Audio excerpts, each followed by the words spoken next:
Manahoana daholo tsika rakizy? Anio isika dia hianatra indray ny mpahay soratra masina. Fa melohan'izany dia iombavaka isika. Ry Andriamanitra ranay rainay amin'ny alalan'i Jesosy Kristy Tomponay. Misaotra anao izay fa no taominao indray hianatra ny teninao. Dia izay rehetra tsy avy aminao Jesosy Kristy dia hampangino. Omeo anay mandrakariva ny fanano fifantohana. Ahaizanay mandray ny teninao, ahaizanay mankatoy ihany koa izany. Sy mizara amin'ny hafa. Amin'ny anaranao Jesosy Kristy. Amen. Andeha ho vakiantsika rakizy ny tenin'Andriamanitra ao amin'ny Matio. Matio 2 ny 1-4 ka hatramin'ny 9. Ho vakiana amin'ny anaran'i Jesosy. Dia namory ny lohan'ny mpisorona rehetra sy ny mpanorandalàna tamin'ny vahoaka izy ka nanontany azy hoe, aiza moa no haterahany Kristy? Ary hoy ireo taminy, ao Betlehema ny Jodia, fa izao ny voasoratry ny mpaminany. Ary ianao ry Betlehema tany Joda, tsy dia kely indrindra ao amin'ny andrianan'ny Joda ianao tsy akory, fa avy aminao ny voan'izay anankiray ho mpanjaka, ka izy no mpiandrin'i Israely. Amen. Hitantsika rakizy fa rehefa nandeha nanaraka ilay kintana hafakely ireo magy dia tonga tany akaiky ny toerana naterahan'i Jesosy Kristy. Taiza moa? Tao Jerusalema. Ie, ary tena misy mahay tsika manaraka ny tenin'Andriamanitra. Ie, tao Jerusalema. Dia rehefa tonga tao dia novoriana ireo mpampianatra sy olona mahay ny tenin'Andriamanitra. Izany hoe ny lohan'ny mpisorona sy ny mpanorandalàna. Dia nanontaniana izy ireo hoe aiza ilay teraka ho mpanjakan'ny Jiosy. Dia ireo no nanambara ilay toerana naterahan'i Jesosy Kristy. Aiza moa naterahan'i Jesosy Kristy? Any Betlehema. Aiza hoe? Any Betlehema. Zay. Tena mahay daholo ka manaraka mihitsy nareo any Betlehema ilay toerana naterahan'i Jesosy Kristy. Dia nakany ireo magy rehefa naheno fa tany Jesosy Kristy no teraka. Dia isika rakizy ao anatin'izany rehetra izany, rehefa tahitan'i Jesosy Kristy dia maninona? Mila miaino izay voalazan'ny soratra masina. Teto reto magy reto dia niaino izay nolazain'ny soratra masina tamin'ny alalan'ireo mpampianatra. Dia isika koa mila miaino izay voalazan'ny soratra masina ny tenin'Andriamanitra mba halalantsika an Jesosy Kristy. Ohatra hoe mianatra ny soratra masina isika, tahaka izao ataontsika izao, dia ao anatin'izao isika mahita sy mahafantatra ny atao hoe iza Jesosy Kristy. Zay mila mazoto mianatra ny soratra masina isanandro isika. Tsy mila kamokamo izany ny zanak'Andriamanitra, fa mazoto mandrakariva miaino sy mankatoa ny tenin'Andriamanitra. Zay rakizy Ie. Dia misaotra antsika ary ny ainy tamin'ny teny ity hivavaka isika. Tompo mankasitraka anao izay. Fa notao amin'ny fanahy masinao indray izay ka nandre ny fampianarana avy aminao. Fa mila miaino ny teninao izay. Raha te hita ny tavanao Andriamanitra, te hitanao Jesosy Kristy, dia mila miaino ny soratra masina, miaino ny fampianarana. Dia ataovy tena hoe manana izany fanahy mahay miaino izany izay tsiraray avy, indrindra ireto ankizy madinika ao ireto. Dia amin'ny anaranao Jesosy Kristy Tomponay, nanaovanay izany vavaka izany. Misaotra ray Amen.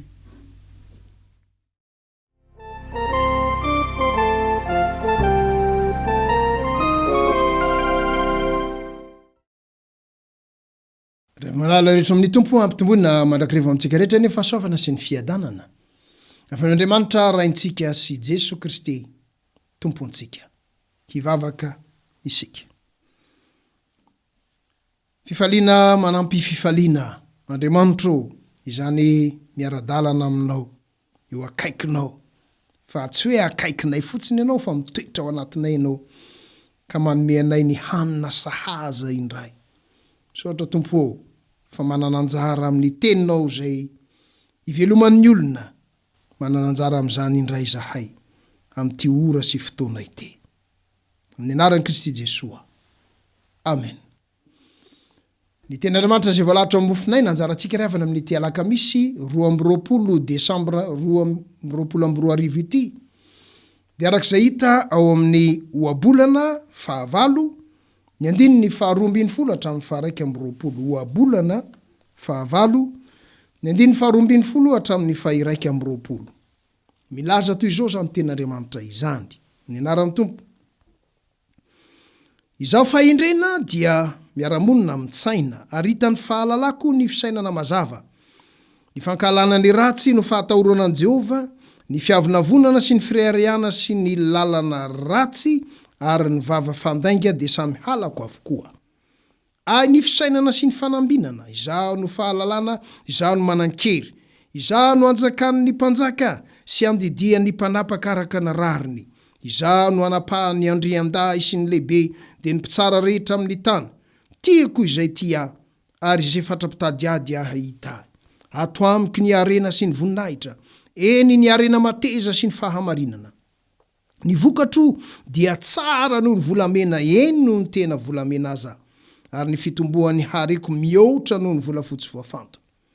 Amin'ny alehan'ny fahamarinana no izorako, dia ao amin'ny lalan'ny fitsarana marina, mba hampandovako harena izay tiahy sy hamenoako ny firaketany.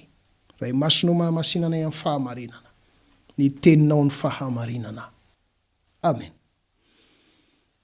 Anisan'ny mampiavaka ny ohabolana fahavalo na hoe toko fahavalo, ny anomeza ny tenin'Andriamanitra toetran'olombelona na hoe fihetsik'olombelona ny fahendrena.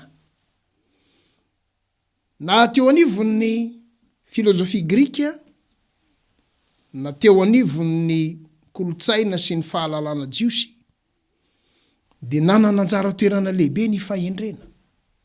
Na amintsika malagasy koa aza, dia nanana anjara toerana lehibe ny fahendrena, zay matetika moa mifamatotra amin'ny kolontsaina civilisation ao amin'ny firenena anankiray. Fa miavaka mihitsy izy eto satria ilay fahendrena dia tena olombelona. Ary rehefa tonga Jesosy Kristy, nambaran'ny Paoly apôstôly mazava tsara rehefa nandinika ny fiainan'i Jesosy izy. Fa Jesosy Kristy no ilay hery sy fahendren'Andriamanitra. Eo amin'ny andininy 12 dia izao nambara amin'ny tenin'Andriamanitra hoe izaho fahendrena. Raha solotsika zany ilay teny hoe fahendrena amin'ny anaran'i Jesosy Kristy dia hoe izaho Jesosy Kristy dia miara-monina mintsaina ary hitany fahalalako ny fisainana mazava. Jesosy Kristy dia tena miasa mahery ao anatin'ny saintsika olombelona. Ary zany natonga azy hampatsiaro an'ilay didy lehibe tiavan'i Jehovah Andriamanitra amin'ny fonao rehetra, ny sainao rehetra.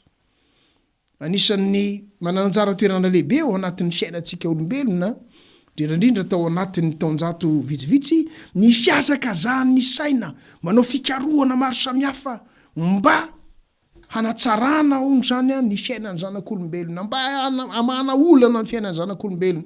Ny mampalahelo dia ity, arakaraky ny anaovana ireny fikarohan'ireny ho fanatsarana ny fiainan'ny zanak'olombelona, vao maika miaratsy, vao maika miasimba, vao maika miapotika ny fiainan'izao tontolo izao. Ary zany indrindra no ilana ny andraisana amin'ny Jesosy Kristy ho tompo sy mpamonjy ny fiainana, mba ho feno fahendrena ny hevitra maneritreritra avoakan'ny saintsika, avoakan'ny sain'olombelona. Raha mamaky tsara an'ilay andininy vitsivitsy teo isika, dia ahita fa tena misy harem-pe napetrak'Andriamanitra ao anatintsika amin'ny alalany zany atao hoe saina izany, kanefa tsy maintsy miaraka amin'ny fahendren'Andriamanitra raha toka te hanan-karena ny amin'Andriamanitra isika. Fa rehefa raisitsika tokoa Jesosy Kristy Tompo, ilay mitsilo sy manazava ny fisainana maneritreritra, izao tontolo izao dia miaiky. fa fiainana be debe nomendra am Jesosy Kristy tompontsika izany izay rehetra mino azy. Ivavaka isika. Jesosy o tanterao amin'ny fiainanay tsiraray avy, izany manana anao fahendrena lalina tsy ao am-posy ny fanahy ihany fa ao amin'ny saina manontolo mihitsy, vontosy fahendrena ny sainay, ny sain'ny fiangonana, mba ho afaka manan-karena aminao Andriamanitra, ary ho fantatro zao tontolo zao fa lalin-tsaina ny Andriamanitra ay, ary mampiaiky izany fahendrena nananao zany dia ianao Jesosy Kristy tompo sy mpamonjy anay. Dia amin'ny anaranao irery no anaovanay izany vavaka izany. Amen.